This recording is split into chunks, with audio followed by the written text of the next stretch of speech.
Hello guys, তো এই ড্রেসটা আজকে আমি মেক করব। তো এটার কোনো মাপ আমি নির্দিষ্ট তোমাদেরকে বলবো না, কারণ তোমরা তোমাদের মন মতন করে বানাতে পারো। তো প্রথমে আমি টপটাকে একটা ভাঁজ দিয়ে নিচ্ছি যতটুকু আমার লাগবে।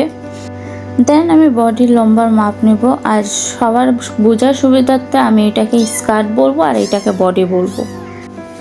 বডি কাটার পর আমি স্কার্ট কাটতে চলে যাব।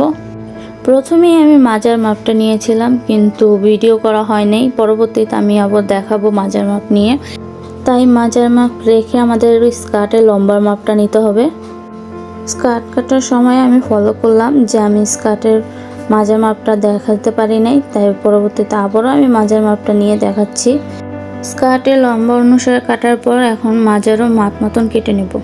তারপর বডিতে ঝুলিয়ে দেওয়ার জন্য একটা মাপ অনুসারে ঝুলিয়ে কেটে নেব, প্লাস হাতার জন্য বেল্ট কেটে নেব। তো কীভাবে কাটতে হবে দেখে নিই। এর মধ্যে কারেন্ট চলে যাওয়ার কারণে এই ফুটেজটা একটু অন্ধকার, তার জন্য সরি। পরবর্তীতে আবারও কারেন্ট চলে আসে। আমি ভিডিওটা ফাস্ট করে দিছি, কারণ যাতে ভিডিওটা বড় না হয় আর আপনাদেরকে খুব অল্প সময় বোঝাতে পারি, তাই আপনাদের বোঝার সুবিধার্থে আমি এখানে রেখে দেখাচ্ছি যে সেলাই করার পর কেমন দেখা যাবে। আর আমি সম্পূর্ণ সেলাই ভিডিওটা করি নাই, তার জন্য দুঃখিত, বাট আমি মুখে বলে বোঝানোর ট্রাই করব। প্রথমেই আমি বডির দুই পাশে সেলাই করে নেব, দেন আমি উপরের সাইডে ফোল্ড করে সেলাই করে নেব।